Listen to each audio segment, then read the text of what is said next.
Hadirin yang berbahagia, selanjutnya sambutan yang kita nanti-nantikan, yaitu sambutan dan pembukaan secara resmi Musyawarah Wilayah Nahdlatul Wathon DKI Jakarta oleh Dewan Tanfiziah Pengurus Besar Nahdlatul Wathon.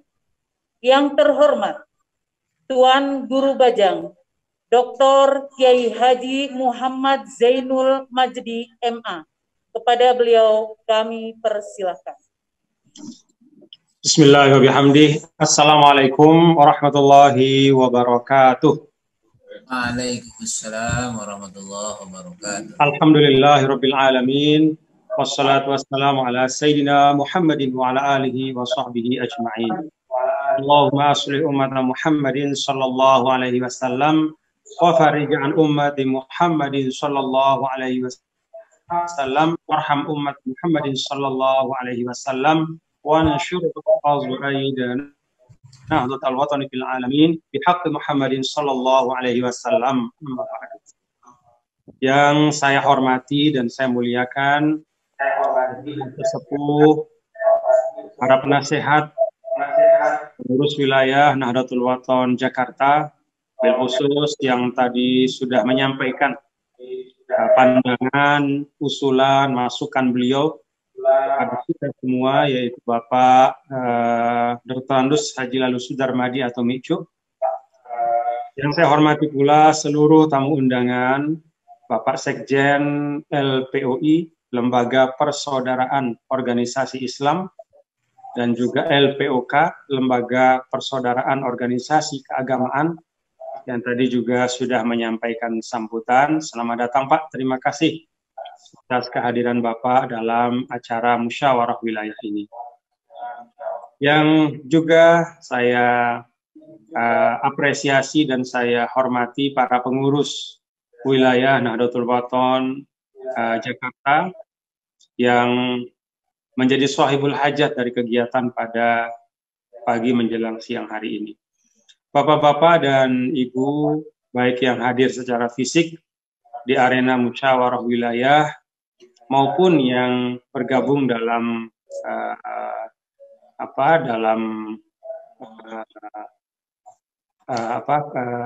aplikasi ya, dan pertemuan virtual. Yang semuanya saya hormati dan saya muliakan. Pertama ya tentu syukur kepada Allah Subhanahu wa Ta'ala dalam keadaan yang tadi disinggung oleh Micu, perubahan yang luar biasa yang terjadi di dalam dalam kehidupan kita. Tidak ada seorang pun yang bisa lepas dari perubahan itu, dan memang kita harus menyesuaikan diri dengan perubahan itu. Alhamdulillah dalam situasi dan keadaan seperti ini kita masih sehat walafiat, dan bahkan lebih dari itu masih bisa menyelenggarakan kegiatan organisasi yang penting ya, seperti musyawarah wilayah pada pagi hari ini. Perkenankan saya atas nama pribadi saya dan juga pengurus besar Nahdlatul Wathon menyampaikan kepada semua Bapak Ibu yang hadir dalam kesempatan ini ucapan minal aidin al faizin. Mohon maaf lahir dan batin. Semoga seluruh ibadah kita pada Ramadan dan sebelum-sebelumnya diterima oleh Allah, dan seluruh dosa khilaf kita diampuni oleh Allah Subhanahu wa Ta'ala. Kita kembali ke fitrah yang suci insya Allah. Selanjutnya yang kedua, perkenankan saya menyampaikan apresiasi dan penghargaan kepada pengurus wilayah Nahdlatul Wathon Jakarta yang tetap mengupayakan agar agenda organisasi dapat berjalan berupa musyawarah wilayah pada hari ini. Kita tahu bahwa musyawarah wilayah adalah forum tertinggi di tingkat wilayah. Ya, pertama tentu untuk memutuskan siapa yang menjadi imam di wilayah itu, menjadi ketuanya, lalu menyepakati pengurusnya siapa, dan juga yang tidak kalah penting adalah menyepakati apa-apa yang harus dikerjakan bersama. sebagai perangkat organisasi di wilayah tersebut untuk mewujudkan visi dan misi organisasi. Izzul Islam wal Muslimin, yang juga dalam satu tarikan nafas yang sering kita sampaikan adalah keislaman dan keindonesiaan. Saya mengapresiasi ya, karena biasanya kita karena banyak kendala atau hambatan tertentu itu cenderung untuk kemudian menunda kegiatan-kegiatan yang penting. Alhamdulillah, pengurus wilayah Jakarta menunjukkan dengan musyawarah wilayah ini bahwa kita tetap bisa berkhidmat dan berkiprah. Dan insya Allah ini menjadi bagian dari ibadah kita ya, dalam situasi apapun. Dan memang seperti inilah salah satu contoh dari perjalanan Al-Maghfurlah Maulana Syekh, pendiri Nahdlatul Wathon, yang kalau kita lihat sepanjang perjalanan dakwah beliau adalah orang yang tidak pernah kendor dalam situasi apapun untuk terus berjuang dan berdakwah. Beliau orang yang tidak pernah terlambat untuk memanfaatkan dan mendayagunakan ruang-ruang yang ada untuk berdakwah. Jadi baik ruang kultural maupun struktural, ruang dalam konteks sosial, budaya, ekonomi, politik, ya, sepanjang itu bisa dimanfaatkan untuk maslahat masyarakat, umat, kemaslahatan bangsa, maka beliau masuk ke dalam wilayah itu. Nah, ini menurut saya penting untuk kita teladani, bahwa dalam situasi apapun kita tidak boleh kendor, apalagi putus asa. Harus tetap ada optimisme. Karena sejarah mengajarkan kepada kita bahwa segala sesuatu itu pasti akan berlalu. Kesulitan seberat apapun, musibah sedahsyat apapun, dia pasti akan berlalu. Pandemi ini juga sekarang masih ada, ya dia pasti akan berlalu. Nah, pertanyaannya, bagaimana keadaan kita ketika pandemi ini berlalu? Apakah kita keluar dari cobaan ini dalam keadaan tetap kokoh kuat iman Islam, sehat lahir batin, bahkan mungkin lebih kuat dari sebelumnya? Nah, itu semua tergantung dari optimisme yang ada dalam diri kita. Kalau kita mampu merawat optimisme dan harapan baik, tentu dengan doa-doa, keberserahan diri kepada Allah. Kalau kita mampu merawat itu, maka insya Allah kita akan keluar dari cobaan ini dalam keadaan mudah-mudahan lebih baik dari sebelumnya. Ini hal yang menurut saya penting. Selanjutnya yang ketiga, Bapak-bapak dan Ibu, para hadirin dan hadirat sekalian, berorganisasi itu hakikatnya kan kita menyepakati ya, tujuan bersama. Seluruh manusia itu lahir dengan pikiran, dengan hati, dan seluruh instrumen yang Allah siapkan untuk dirinya lebih baik dari orang lain. Kita merasa lebih mampu dari orang lain. Nah, perasaan-perasaan seperti ini, merasa lebih mampu, merasa paling bisa, merasa bahwa dia paling penting, ini adalah hal-hal yang harus kita hilangkan ketika kita berorganisasi. Kita letakkan semua ego-ego kita itu di bawah ya, satu visi bersama, tujuan bersama. Nah, setelah kita meletakkan ego itu di bawah tujuan bersama, kita maknakan ulang ya, bahwa diri kita bukanlah orang yang paling penting di dalam perjuangan bersama itu. Tapi semua orang yang ada di sekitar kita sama pentingnya dengan kita. Semua orang yang bersama kita dalam perjuangan itu tidak bisa disubstitusi oleh siapapun. Jadi si fulan tidak bisa dia digantikan oleh si fulan yang lain. semua punya peran, semua punya posisi, semua punya relevansi, semua punya amanah, semua punya tugas, dan semua bekerja bersama-sama. Ini menurut saya penting karena kalau kita membaca dalam Al-Quran itu beda sekali ya ketika Allah bicara manusia dalam konteks individu dan manusia dalam konteks kolektif. Kalau bicara individu, selalu manusia itu kelihatan lemahnya, kelihatan kurangnya, kelihatan ketidaksempurnaannya. Tetapi ketika Al-Quran bicara tentang manusia sebagai satu kebersamaan, maka yang kita bisa hirup adalah aura kekuatan. Yang bisa kita rasakan adalah satu keteguhan, satu energi. Nah, itulah yang disebut dengan ruhul jamaah, jadi energi kolektivitas. Maka Imam Fakhruddin Ar-Razi menyampaikan bahwa salah satu dari keberkahan Islam itu adalah Islam meletakkan atau memberikan memberikan al-jamaah, yaitu suatu kebersamaan dalam suatu cita-cita, itu diberikan keberkahan dalam Islam. Dan kita tahu bahwa gerak kehidupan ini menjadi bermakna ketika keberkahan itu hadir. Karena itu saya pesan dalam musyawarah wilayah ini kepada seluruh kader-kader Nahdlatul Wathon dimanapun berada, yang khususnya yang ada di Jakarta, ya, untuk membangun sinergi.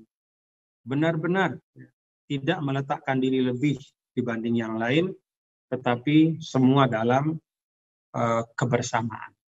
Sehingga dalam konsep Islam itu kepemimpinan itu disebut imam, bukan za'am. Imamah itu imam, ya. Itu satu akar katanya dengan ummah. Jadi imam dengan ummah itu satu akar katanya. Ya. Imam pemimpin, ummah ya umat, ya, yang dipimpin. Ya. Dia satu akar katanya, ya, dari amma ya ummu. Nah, apa artinya kata para ulama bahwa yaitu satu kesatuan. Jadi dalam Islam itu pemimpin itu imam, bukan zaim. Kalau zaim itu lebih kepada konteks kekuasaan dan penguasaan. Maka kepemimpinan dalam Islam itu sifatnya fungsional, tidak struktural. Bukan saya di atas, kamu di bawah. Tapi masing-masing menjalankan fungsi dengan baik, pemimpin menjalankan fungsinya, kemudian seluruh elemen juga bergerak bersama-sama dalam satu orkestrasi yang baik. Nah, ini yang saya harapkan untuk kita ingat, sehingga jangan sampai acara-acara kalau di tingkat wilayah namanya muswil, atau di tingkat daerah misalnya musda, ya, atau rakerda, itu tidak hanya kemudian bicara tentang siapa jadi pemimpin. Kita dalam organisasi mari bangun tradisi, tidak hanya bicara tentang siapa pemimpin, tapi bagaimana kita semua antara yang memimpin dan yang dipimpin. Sekali lagi, hubungan fungsional ini harus diperkuat, ya. Karena struktur, ya, tanpa fungsi yang bergerak bersama dengan baik, itu hanya struktur di atas kertas. Struktur yang ditandatangani, distempel, tapi tidak mungkin akan bergerak dengan efektif di ruang nyata. Hanya ada di ruang hampa. Hanya ada di catatan-catatan, tapi tidak bisa bergerak dalam kehidupan. Nah, ini saya pikir penting ya untuk kita ingat. Yuk, semua Nahdliyin-Nahdliyat, kita bangun tradisi kebersamaan. Ya. Kepengurusan yang nanti insya Allah juga akan dilahirkan dari muswil ini adalah kepengurusan yang punya yang punya filosofi seperti itu, yang mengangkat, mengorangkan, membersamakan, bukan kepemimpinan atau kepengurusan yang mau didengar saja, tapi tidak mau mendengar yang lain. Yang keempat, Bapak-bapak dan Ibu, hadirin dan hadirat sekalian, salah satu yang penting di dalam kita berorganisasi adalah mengingat nilai-nilai dasar. Dunia itu memang terus berubah, ya. Kalau kata ulama, dawamul hali minal muhali. Tetapnya sesuatu itu adalah satu kemustahilan. Perubahan adalah keniscayaan. Tetapi kita juga diajarkan di dalam agama bahwa ada hal-hal dalam kehidupan itu yang disebut dengan sawabit. Selain yang mutaghayyirat. Mutaghayyirat itu yang dinamis, berubah. Sawabit itu nilai-nilai. Nah, tatanan nilai itu nggak boleh berubah. Jadi, kalau di dalam bahasa Al-Quran, misalnya kita baca rangkaian dakwah dari para nabi dan rasul, itu selalu qala ya qaumi ibudullaha ma lakum min ilahin ghairuh. Nabi Nuh datang, apa pesannya? U'budullaha ma lakum min dunihi min ilahin. Sembahlah Allah. Datang Nabi Hud, sembahlah Allah. Datang Nabi Saleh, sembahlah. Semua rangkaiannya itu nilai. Jadi lanskap dakwah apapun, baik itu zaman Nabi Nuh, ya, Nabi Hud, Nabi Saleh, dengan perbedaan masyarakat yang ada, dengan perbedaan geografis tempat para nabi dan rasul itu berdakwah, dengan perbedaan sosiologis masyarakat yang ada, dengan tingkat-tingkat peradaban yang satu sama lain tidak sama, tapi nilai-nilai fundamental itu tetap dirawat dan dijaga. Nah, itulah yang disebut dengan itu disebut dengan wahdatud dakwah. Jadi keajekan dakwah. Jadi kita mau dimanapun, dalam situasi apapun, tapi ada nilai-nilai dasar yang tetap kita pegang. Nah, saya berharap ini juga menjadi perhatian bagi para pengurus dan kita semua, ya, tidak hanya wilayah Jakarta, tapi juga kita semua, bahwa ada nilai-nilai yang harus kita terus jaga dan kita rawat. Karena keberadaan nilai itu berbanding lurus dengan keberadaan Nahdlatul Wathon. Ketika nilai itu hilang, maka walaupun Nahdlatul Wathon besar, di mana-mana ada pengurusnya, ada sekolahnya, ada amal usahanya, tapi nilai ini hilang, itu nggak ada. Nah, itu yang sering disebut oleh Al-Maghfurlah sebagai Ahlus Sunnah wal Jamaah. Kemudian kalau dalam bahasa kita ya sebagai manhaj wasati, yaitu dakwah yang mengajarkan moderasi Islam. Bukan Islamnya yang dimoderasi, tapi pemahaman moderat terhadap Islam. Pemahaman moderat yang memang diusung oleh para ulama-ulama. Dan inilah yang kemudian membuat Islam bisa diterima di manapun.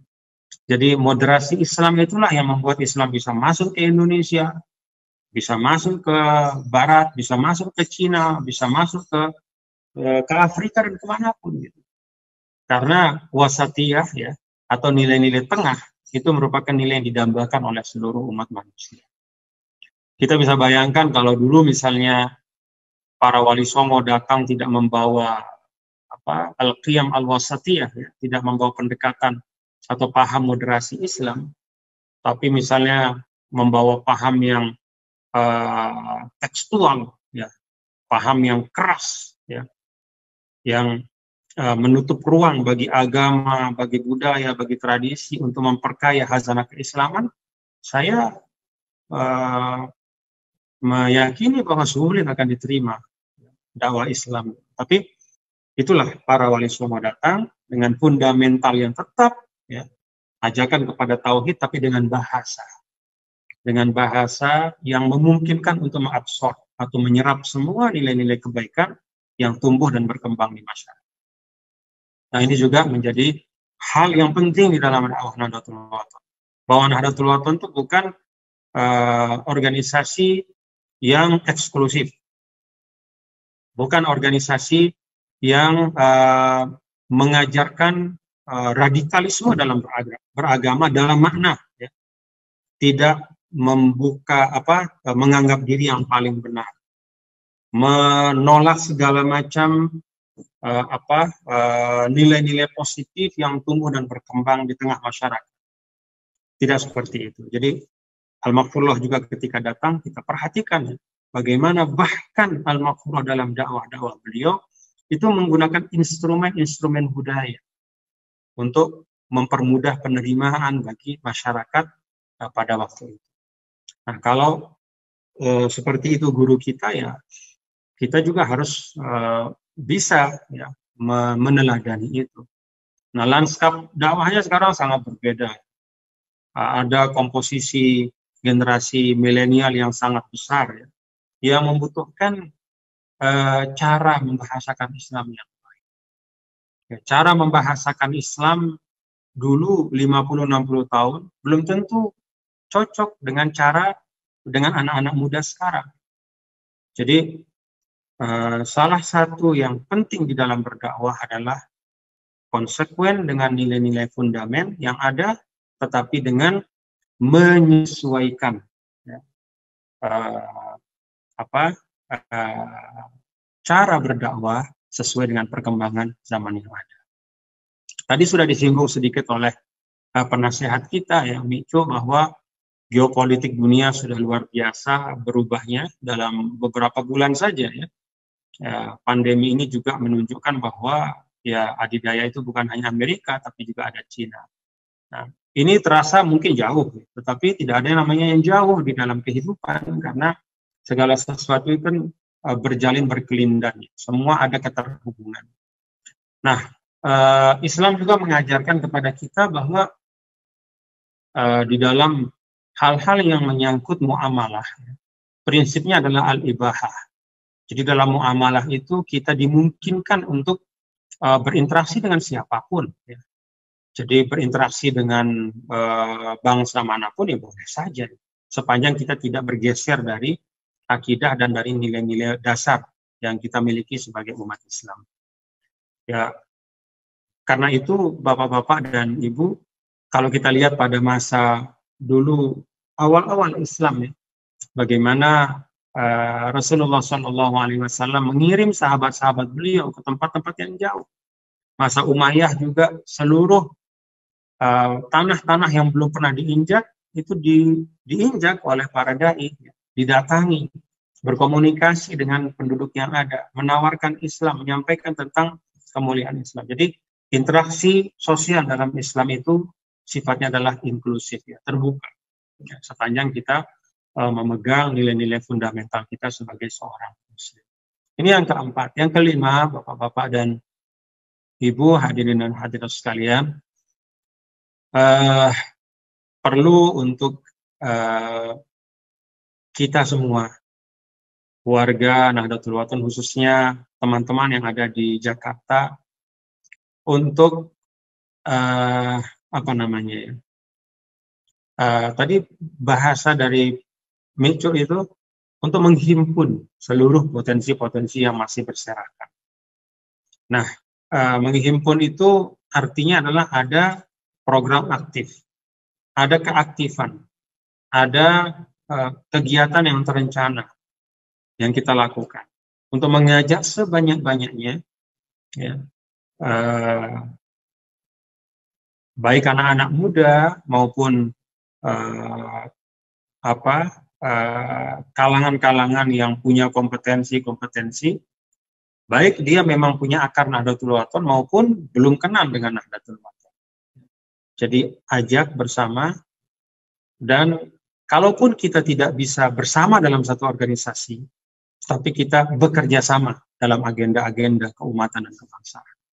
Nah, ini dua hal yang bisa dilaksanakan secara paralel, yaitu menghimpun, mengajak untuk aktif ya di dalam organisasi, baik kepada orang-orang yang memang punya akar Nahdlatul Wathon, ya, mungkin bapaknya atau ibunya atau kakeknya atau dia sendiri pernah sekolah dalam katakanlah jenjang menengah misalnya di Nahdlatul Wathon, lalu kemudian pergi kemana ke mancanegara, ajak bersama. Nah, pada saat yang sama juga kita membangun aliansi kebaikan, ya, yang berbasis pada nilai-nilai yang sama yang kita yakini. Kalau sesama ormas Islam, ya tentu nilai-nilai keislaman ya, yang kita sepakati bersama, yang kita pedomani bersama. Kalau organisasi yang bukan ormas Islam, ya tentu nilai-nilai kemanusiaan, kebangsaan, ya, yang juga menjadi bagian dari nilai Nahdlatul Wathon yang tidak boleh amanah dakwah, amanah membangun Indonesia. Sebesar apapun elemen umat itu tidak bisa dia sendirian. Indonesia ini dibangun dengan pundak-pundak yang banyak sekali dan akan menjadi bangsa yang jaya juga dengan pundak-pundak kita semua. Syukron kasiron, terima kasih kepada teman-teman di wilayah Nahdlatul Wathon Jakarta dengan mengucap Bismillahirrahmanirrahim. Dengan ini saya nyatakan musyawarah wilayah Nahdlatul Wathon Jakarta resmi dibuka dan dimulai. Aqulu qouli hadza astaghfirullah li wa lakum wallahul muwaffiq wal hadi ila sabilir rasyad. Assalamualaikum warahmatullahi wabarakatuh. Waalaikumsalam.